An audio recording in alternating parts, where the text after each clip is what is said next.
Guys, ഇന്നപ്പോ ഞാൻ എന്റെ അമ്മ അച്ഛമ്മ അനിയത്തിയും കൂടി പോകുന്നത് നമ്മുടെ നിർമ്മൽ മാമന്റെ ബർത്ത്ഡേ സെലിബ്രേഷൻ ആണ് കേട്ടോ. 60th ബർത്ത്ഡേ സെലിബ്രേഷൻ ആണ്. അപ്പൊ നിർമ്മൽ മാമനെ ആക്ച്വലി ഇത് അറിയില്ല. നിർമ്മൽ മാമന് സർപ്രൈസ് ആയിട്ടാണ് നമ്മൾ എല്ലാവരും പോകുന്നത്. അപ്പൊ അവരെത്തനേക്ക് മുമ്പ് നമുക്ക് ഫസ്റ്റ് എത്തണമായിരുന്നു. അങ്ങനെ നമ്മൾ ഹോട്ടൽ വൈസിറ്റി ഉണ്ടല്ലോ പറവൂര്, അവിടെ വെച്ചിട്ടായിരുന്നു കേട്ടോ ഫംഗ്ഷൻ. നിർമ്മൽ മാമനെ അറിയില്ല കേട്ടോ നമ്മള് സർപ്രൈസ് കൊടുക്കാൻ. അപ്പൊ നമ്മൾ കുറച്ചൊരു മാത്രമല്ലേ ഉണ്ടായുള്ളൂ. അപ്പൊ രമമ്മായി കണ്ണൻ അതുപോലെ തന്നെ ചെറിയ മുന്നിമാമനൊക്കെ ഇപ്പഴാണ് കേട്ടോ വന്നത്. അങ്ങനെ നമ്മൾ വാട്ടർമെലോൺ ജ്യൂസ് ഒക്കെ കുടിച്ച് അവർ വന്നത് വെയിറ്റ് ചെയ്യണം ഗൈസ്. നിർമ്മൽ മാമൻ സർപ്രൈസ് വന്ന് കാണാൻ.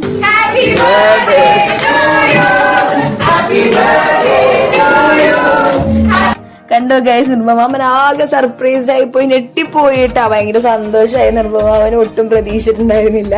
അപ്പൊ എല്ലാരും കണ്ടപ്പോ ഭയങ്കര ഹാപ്പി. അതിനുശേഷം പിന്നെ കേക്ക് കട്ടിംഗ് ആയിരുന്നു. അപ്പൊ നിർമ്മമാമൻ നിഷമ്മായി, പിന്നെ ലെഫ്റ്റ് സൈഡിൽ നിൽക്കുന്ന നിർമ്മമാന്റെ മൂത്തമോൻ ചിന്തിച്ചായിരുന്നു, ചിന്തിച്ചേരുടെ വൈഫ് ദേവിക ചേച്ചി. പിന്നെ റൈറ്റ് സൈഡിൽ നിൽക്കുന്ന ചിന്തിച്ചേരനാണ് കേട്ടോ, ഇളയ മോനാണ്.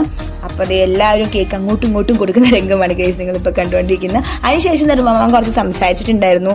അതിനുശേഷം പിന്നെ നമ്മൾ ഫുൾ കേക്ക് കഴിക്കലായിരുന്നു. കേക്ക് 2-3 പീസൊക്കെ ഞാൻ കഴിച്ചു, എനിക്ക് ഭയങ്കര ഇഷ്ടമായി. പിന്നെ നമ്മൾ ഷർട്ട് കൊടുത്തിട്ടുണ്ടായിരുന്നു കേട്ടോ ഗിഫ്റ്റ് ആയിട്ട്. നിർമ്മമാമൻ അത് ഞാൻ എടുക്കാൻ വിട്ടുപോയി. ഇപ്പൊ നടക്കുന്ന ഇവിടെ ഗെയിം ആണ് കേട്ടോ. മറ്റേ ക്വസ്റ്റ്യൻസ് ഒക്കെ ചോദിച്ചിട്ട് ഇതിൽ ആരാണ് ഹസ്ബൻഡ് ആണോ വൈഫാണോ എന്നുള്ള സംഭവം. അത് നല്ല ഫണ്ണായിരുന്നു കേട്ടോ, നല്ല രസമുണ്ടായിരുന്നു. പിന്നെ അതേ നിർമ്മമാമനെ പൊന്നാട് എണീക്കാൻ കേട്ടോ, എന്റെ വലിയച്ഛനും വല്യമ്മയാണ്.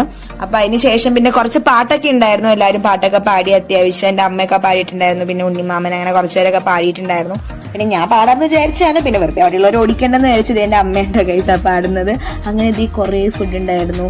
അവിടെ റൈസ് ഉണ്ടായിരുന്നു, ചില്ലി ചിക്കൻ ഉണ്ടായിരുന്നു, പിന്നെ പപ്പടം, പിന്നെ സാലഡ്, അതുപോലെ തന്നെ പൊറോട്ട, പിന്നെ ബീഫ് ഫ്രൈ, അങ്ങനെ കുറെ ഐറ്റംസ് ഉണ്ടായിരുന്നു കേട്ടോ. എല്ലാവരും ഫുഡ് കഴിക്കാൻ വേണ്ടി ഇരുന്ന് ഗൈസ്. അതിനുശേഷമാണ് നമ്മൾ ഇരുന്നത്. ഞാനാണെങ്കിൽ ഇവരുടെ ഒപ്പം ഇരിക്കാന്നും പറഞ്ഞ് ഞാൻ അങ്ങനെ എല്ലാവരും ഒരുമിച്ച് നമ്മുടെ പിള്ളേർ ഗ്യാങ് ഇരിക്കാനായിട്ട്, പിള്ളേരല്ല എല്ലാവരും ചക്കപ്പത്തുപോലെ, എന്നാലും നമുക്ക് അവരുടെ ഒപ്പം ഇരിക്കുമ്പോൾ ഒരു വൈബാണല്ലോ. ഞാനാണെങ്കിൽ ഇതെന്റെ അനിയത്തിനെ നിർബന്ധിച്ച് പോസിപ്പിച്ചാണ്ട് നിങ്ങളിപ്പോ കണ്ടത്. അപ്പൊ ഐസ്ക്രീം കഴിക്കാണ്, ഷുഗർ കട്ടാണ്, തേങ്ങയാണ്, മാങ്ങയെന്ന് വേണ്ടി എല്ലാം ഞാൻ കഴിച്ചു ഗൈസ്. ഇത് അങ്ങനെ എല്ലാവർക്കും ടാറ്റ ബൈ ബൈ ഒക്കെ പറഞ്ഞ് ഞാൻ അവിടെ നിന്ന് പോവുകയാണ്. ചേട്ടന്മാർക്കും ടാറ്റ കൊടുത്ത് അങ്ങനെ നമ്മൾ ലിഫ്റ്റിലൊക്കെ കയറി താഴേക്ക് പോവുകയാണ്. എല്ലാവരും ഞാൻ വീഡിയോ എടുത്ത് വെറുപ്പിച്ചുകൊണ്ടിരിക്കുകയാണ്. എന്റെ ഫുൾ പ്രഹസനങ്ങളാണ്. അങ്ങനെ സച്ചുൻ ടാറ്റയൊക്കെ പറഞ്ഞ് നമ്മൾ വീട്ടിലേക്ക് പോകുന്നു ഗൈസ്. ഇങ്ങനെ വീട്ടിലെത്തി ഗൈസ്. എനിക്ക് വയറൊക്കെ നിറഞ്ഞിട്ട് ശ്വാസം മുട്ടുന്നുണ്ടായിരുന്നു. അപ്പൊ അത്രേ ഉള്ളൂ. Okay guys, by.